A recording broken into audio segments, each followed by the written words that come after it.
The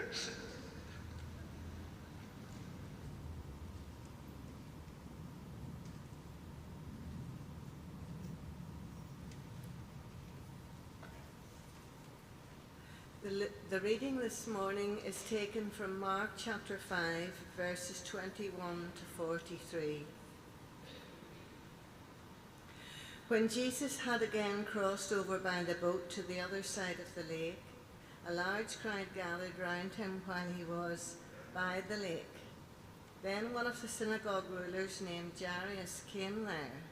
Seeing Jesus, he fell at his feet and pleaded earnestly with him. "My little daughter is dying. Please come and put your hands on her so that she may be healed and live." So Jesus went with him. A large crowd followed and pressed around, and a woman was there who had been subject to bleeding for 12 years. She had suffered a great deal under the care of many doctors and had spent all she had. Yet instead of getting better, she grew worse. When she heard about Jesus, she came up behind him in the crowd and touched his cloak, because she thought, "If I just touch his clothes, I will be healed." Immediately her bleeding stopped and she felt in her body she was free from her suffering. At once, Jesus realized that power had gone out of him. He turned around in the crowd and asked, "Who touched my clothes?" "You see the people crowding against you," his disciple answered, "and yet you can ask, 'Who touched me?'" But Jesus kept looking around to see who had done it. Then the woman, knowing what had happened to her, came and fell at his feet, trembling with fear, told him the whole truth. He said to her, "Daughter, your faith has healed you. Go in peace and be free from your suffering." While Jesus was still speaking, some men came from the house of Jairus, the synagogue ruler. "Your daughter is dead," they said. "Why bother the teacher anymore?" Ignoring what they said, Jesus told the synagogue ruler, "Don't be afraid, just believe." He did not let anyone follow him except Peter, James, and John, the brother of James. When they came to the home of the synagogue ruler, Jesus saw a commotion with people crying and wailing loudly. He went in and said to them, "Why all this commotion and wailing? The child is not dead, but asleep." But they laughed at him. After he put them all out, he took the child's father and mother and the disciples who were with him, and he went in where the child was. He took her by the hand and said to her, "Talitha cum," which means, "Little girl, I say to you, get up." Immediately the girl stood up and walked around. She was 12 years old. At this they were completely astonished. He gave strict orders not to let anyone know about this, and he told them to give her something to eat. This is the word of the Lord. Thanks be to God. Thank you, Heather, and thank you, Ellie, for leading us in prayer. Well, good morning. My name's, if you know who I am, my name's Stu. I'm the vicar here. And let me wish you a very happy new year if I haven't seen you so far yet. I was away last week, so I hope 2026 has been kind to you so far. Before I get into it, I just want to say a huge thank you to everyone who contributed to Christmas at St Michael's. Hundreds of people came through the doors for our various services and events during December. So thank you if you helped decorate the church, you sang in a choir, if you welcome people, if you produce hospitality. It really is a massive team effort, and it was really fruitful and loads of great conversations, and people always come in and like, wow. So thank you if you contributed in any way to that. But let's get into it. I wonder if you were to give yourself a score out of 10 for looking for things, for searching for things, for finding things, what you would give yourself. Are you a fantastic searcher, or maybe not so good? Maybe you've lost something. Are you good at tracking it down? Are you good at hunting bargains on like eBay or Vinted? Are you the sort of person who's, when they're lost, finds their way really easily, or actually doesn't find their way very easy at all? I would probably give myself a 2, and my wife Lucy would say that's being generous. I will search and usually miss because the thing is right in front of my eyes. Just on Friday, I lost my keys. I'm sure you all lose your keys from time to time, right? I lost my keys, and I did what I normally do in circumstances, which is to kind of either passively aggressively or quite aggressively say to Lucy, "Where are my keys?" implying that she has somehow used them and lost them. And she said, I don't know. Have you looked in the key bowl where we keep our keys? I said, yeah, I've looked in the key bowl, they're not there. She then takes me to the key bowl and presents me with my keys. I was reminded this week of the story of this man. He's a Canadian guy called Alec Archibald. And I would say that he is a 10 out of 10 for searching things. He's an antique shop owner, and he spent his life searching out for hidden treasure, as it were. He goes to scrapyards, to jumble sales, all kinds of places to find things that have often been overlooked, but he knows are actually worth something. So maybe they're super collectible, or they're unique, and he has a sort of eye for this sort of thing. But recently, he surprised even himself. What he does occasionally is to take a complete gamble, and he will buy up the complete contents of someone's home or a garage or something like that, blind, not knowing what's in there, taking a risk that it's going to be worth more than he's paid for it. So he bought the complete contents of a woman's home who passed away for £10,000. And he knew this woman from afar. She was a bit of a recluse, slightly eccentric. And thinking it'd be a good deal, he took a risk. And it turned out this woman was actually far richer than anyone knew. Her house was rammed full of valuable stuff. There was a grand piano in there were designer clothes, rare coins, bags with gold and diamond rings, wallets full of cash, among other things. And he sold everything at auction. So he spent £10,000 initially and made £400,000. I would say it's pretty good at looking at things, right? Searching stuff out. But I wonder what you are looking for this morning. And I wonder where you're looking. Everyone will have something, right? Not just lost keys or phones or what have you. Maybe you're looking for hope or for peace. Maybe you're looking for healing. Maybe you're searching for wisdom, for answers to questions that seem beyond you. Maybe you're looking for a way through a difficult situation. Maybe you're looking for meaning and purpose, or trying to work out how to support someone you care for and love. Maybe you're wondering how to feel alive. Every one of us will be searching for something as we come to this place this morning. And that brings us to our Bible reading. This term we're carrying on our journey through Mark that we started through last year. By the time we get to Easter, we've done pretty much the whole of Mark, exploring this biography of Jesus. And in our reading, we come across 2 people who are searching, who are looking for something. Now, we're going to focus mostly on the woman this morning. But the reading begins with a desperate father. He's a man called Jairus. He's a synagogue leader. He's a public figure. He's powerful. And we have his actual name, which is actually quite rare in the Gospels. And he is desperate. He is looking for someone who can help his daughter, because his daughter is dying.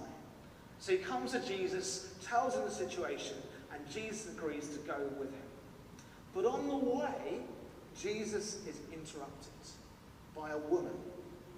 Now, this woman, in many ways, is completely different to Jairus. She's anonymous. We don't get her name. She's marginal. She's kind of hidden in a way. And she, unlike Jairus, who's been searching probably for a few hours, maybe a day or so, she has been searching and looking for years. Our reading started in this, carried on in this way. A large crowd followed and pressed around him. And a woman was there who'd been subject to bleeding for 12 years. 12 long years. She has suffered a great deal in that time under the care of many doctors. She's spent all she had, yet instead of getting better, Mark says, she grew worse. Now, we don't have any more details about her, but a simple fact that she's been bleeding for 12 years tells us quite a lot about her. It tells us that physically she had been left weak, frail, and possibly at times bedridden. It tells us something about her spiritually as well, because she would have been labelled as permanently unclean. There was this belief going back through the Hebrew scriptures that a discharge of blood made you unclean. Every time a woman had a period, she'd have to self-isolate, as it were, for 7 days. And that meant, in a sense, she was spiritually tainted, not welcome in the temple in that time. Only the pure, as it were, could go into the temple. And that would have impacted her relationally as well. She wouldn't have been welcome in the community, because the belief was that if you touched someone who was seen as unclean, you too became unclean, and you too couldn't go to the temple. So she would have been socially isolated, alone. And she'd been labelled. We don't have her name, but we can imagine that everywhere she went, oh, there's that unclean woman. Don't touch her. Don't go near her. Maybe even far worse. And then we know financially this has had an impact. She has spent everything she has searching for a cure. So all in all, we have a woman who is in deep pain, who is suffering and is desperate, searching for something, for someone who can heal her, take away this pain. And this woman has heard about Jesus. Something about him has grabbed her attention, and it's given her a little smidging of hope. She thinks maybe this man can do something. But given her situation, there's no way that she can directly approach Jesus. Firstly, the crowd wouldn't let her get anywhere near, really, and she wasn't welcome. And maybe, just maybe, she's fearful that Jesus will turn her away. So she doesn't start a conversation. She presses through the crowd, sneaks through, maybe hiding her face, thinking if I can just touch him, maybe, just maybe, something will happen. And then we hear this. When she heard about Jesus, she came up behind him in the crowd and touched his cloak, because she thought, if I just touch his clothes, I will be healed. And immediately, her bleeding stopped, and she felt in her body that she was freed from her suffering. Just one touch, and everything changes for her. That's the power of Jesus. Just one touch, touching the hem of his garment, results in transformation. Her life changed forever. But the story doesn't end there. Jesus is not just powerful, he's also compassionate. Jesus realizes that power's gone out from him, and he turns around to the crowd and says, "Who touched me?" I think Jesus probably knows who's touched him, but he wants to do something. He doesn't just want a transaction. He wants this woman to know the true healing and restoration that's on offer, to experience grace. And for that to happen, actually the crowd needs to know what's happened. And he does this despite the potential cost to him, because if the crowd know that he's been touched by this unclean woman, then that makes him unclean. He's not scared about letting them know that way. Because here's the beautiful thing with Jesus. Instead of him becoming unclean, his holiness flows out from him to her. Her impurity is undone and she is restored. If the woman, play it out, if she just crept away, thinking, oh, my life's a bit better now, I've been healed, would anyone have believed her when she now said that she was well? Maybe, maybe not. Jesus wants the crowd to know what's happened so that she can be accepted by her community again. And I think most importantly, he wants to know that he wants her to know that he accepts her. speaks to her. The woman comes to him. Maybe she's trembling with fear. Daughter, your faith has healed you. Go in peace and be freed from your suffering. Maybe as the woman comes, she's trembling because she's worried Jesus is going to have a go at her for what she's just done. Give her a bit of a lecture. And I can imagine why that would have been. She spent her life being told she's not worthy, not welcome. Her life is probably quite messy.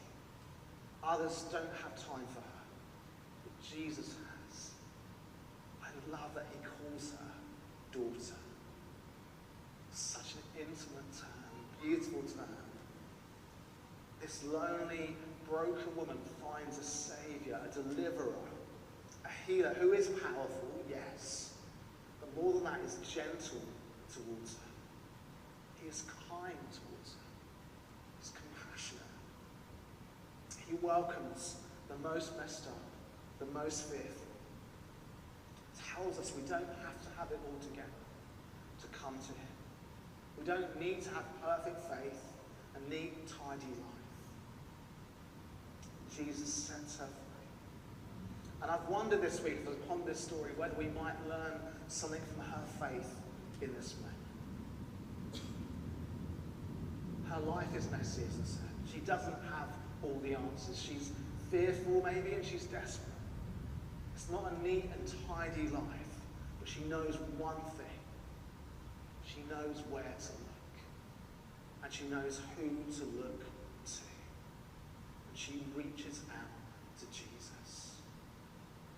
And in a sense, I wonder whether this is a picture of what the life of faith looks like for many of us much of the time. It's kind of half-formed. She can't even bring herself to talk directly to Jesus. Maybe she's fearful about what might happen, what might not happen. But she does something. She reaches out to touch him. She takes a risk. She takes a little bit of faith that she does have and reaches out to Jesus. She sees what perhaps the crowd all around her miss. Like a good antique hunter, she knows where to look. Because I think this is interesting. There's a whole crowd around Jesus, all presumably pressing up against him. But it's only this one woman who gets healed. Some of them will have had needs. None of them are set free, though. And I wonder whether it's because they are not looking to Jesus in the way that she is. They're waiting to see what he's going to do for Jairus. She pushes through that and says, I need something now. And I wonder what you and I are reaching for this morning. Maybe a bit like this woman, life has left you a bit bruised and battered. Maybe you're looking for healing emotionally or spiritually or physically even. Maybe as we come into this new year, you've got hopes and dreams ahead of you. And they seem a little bit too much. Would this change? Would this happen? Maybe you're struggling with a sense of battling something for a long time. Something in your life you'd like to be different. Maybe there's a relationship that's broken. Maybe you feel broken in some way. Maybe you've been hurt by someone where you've done the hurting. Maybe you feel labelled like this woman, or maybe you've messed up and you can't forgive yourself. It could go on and on. But the question I want to pose to you is, who are you reaching out to this morning? Let me encourage you to take that step towards Jesus. He is powerful and he is kind. And he has time for you. Turn your searching to him. And we don't always know what he will do. There is no guarantee. Sometimes he gives us exactly what we ask for. Sometimes we don't get that. Sometimes he might refine our search, give us something slightly different to look for. Sometimes we have to wait for the thing we're searching for. One of the things I think this story tells us is what faith looks like when we're waiting. It's persistent.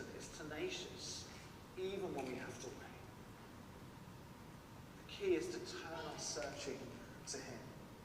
If you want a practical guide to doing this, let me just offer you Pete Gregg's, not mine, his wisdom on a very simple way of prayer. And you can do this as you're walking to the bus stop, or you're between meetings, or what have you. Pray. Pause for a moment. Stop. Just for a moment, become aware that God is with you. Rejoice. Begin with gratitude. Thank God for who he is and what he's done. I find when I'm thankful to God for what he's done, what he's doing, what he's yet to do, it raises my faith in what he will do in the future. And then ask, bring your needs, your worries, your hopes, your dreams. Pray for yourself, honestly and boldly. It doesn't require fancy religious language. We are children in our Father's arms. And then we finish by yielding. And I think this is maybe the bit that we find hardest when it comes to prayer. We offer what we can to God, but we don't always get what we want. But we can trust that we will always get from him what we need. He knows us better than we know ourselves. And he is good. And he is trustworthy. Just finish with this. A few years ago, I was fortunate enough to be able to buy a handmade guitar. And it was my pride and joy. And it came from a place in Ireland, just outside Belfast. I'd chosen all the wood, and I'd spoken to the makers about it. I'd even visited the factory. And I was so careful with it. I loved it. But I'll never forget the day that I put it on its stand, and it fell over. And what happened in that moment is I just heard, it's like those moments of time stand still. It fell off and it was falling, and I just heard this crack. And at the top of the guitar is it's called the head, and I looked down and it was just broken, absolutely gutted. But the only thing I could do in that situation was send it back to the makers. And the beautiful thing is, a few weeks later, they were able to restore it, send it back to me, and it was like nothing had ever happened. Here's the thing, when something is broken, the best thing we can do is take it to the maker, the one who put it all together. And that's my story. I know it's a story of many of us here, of God taking little pieces of our lives, little by little, putting them back together. Find that as we offer our little bit of faith to him, he takes it and does something greater than we could ever imagine. So as a finish, I wonder if you can imagine the look on that antique dealer, the Canadian guy I started with, when he first saw the contents of that house and realised what he had. He got far more than he ever imagined. When we come to Jesus, when we place our hopes and dreams, our fears, our needs in his hands, he exceeds even our wildest imaginations. Truth is, we all have stuff we're searching for. All of us will have things that we'd like to be different. The question is, where will we look? Who will we look to? Will we look to the one who is powerful, who with just one touch can change everything? The one who is kind and compassionate and gracious? The one for whom there is no situation beyond? Where are you searching this morning? Who are you searching? Who are you turning that searching to? Shall we stand together?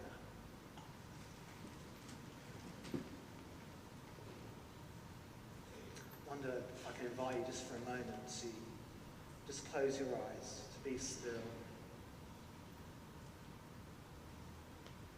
We stand this morning, as we always do, in the presence of God. The same Jesus who was in that crowd, who healed that woman, who goes on to heal Jairus' daughter, is here by his Spirit today.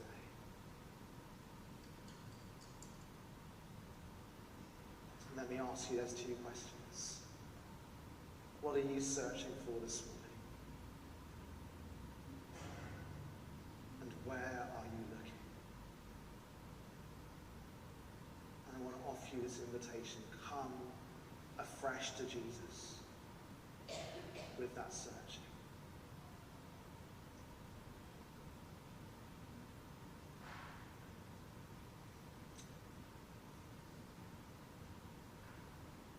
As you come, just sense there's a few things.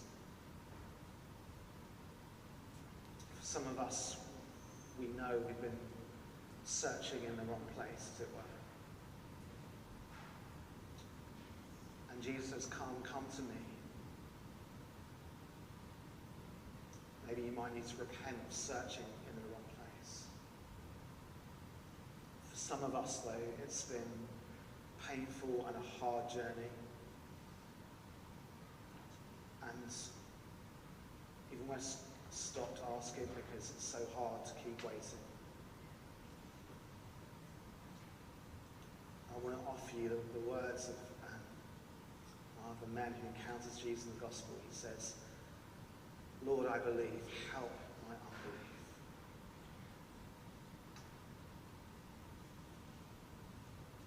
For some of us, there's a sense of actually it's an opportunity to be honest with God about what we're really looking for. There is nothing too big and there is nothing too small.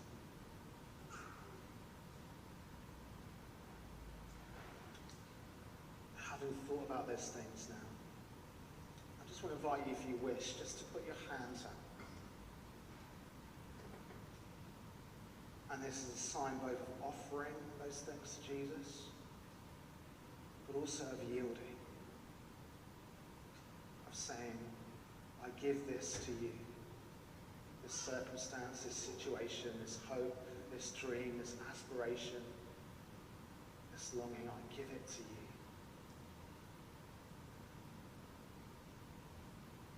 The psalmist says, cast your cares on the Lord. He will sustain you. Lord, we give this stuff to you. We yield to you and your sovereignty.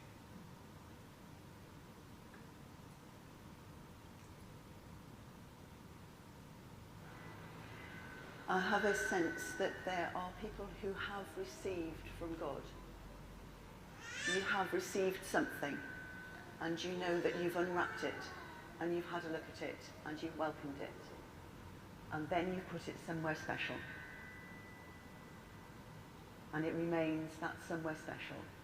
And I think that what God is saying is that what I have given you is for everyday use. It's not a something special that needs to be put out of the way in case it gets broken, in case it gets tainted. What I have given you in faith, is for daily use. So I think that's an encouragement for us to not think that we should always be looking for the special things or special times of prayer. I don't know. I just think if you've received something from God, you have unwrapped it, you've welcomed it, and you've put it somewhere special. The invitation is from God to take it down again and maybe use it for his glory every day. If you would like prayer, there is always time for prayer. You can either come for prayer whilst we're worshipping, or you can come for prayer with a friend, by yourself, into the Lady Chapel or to the side after the service. But please respond to what God is saying. Let's worship.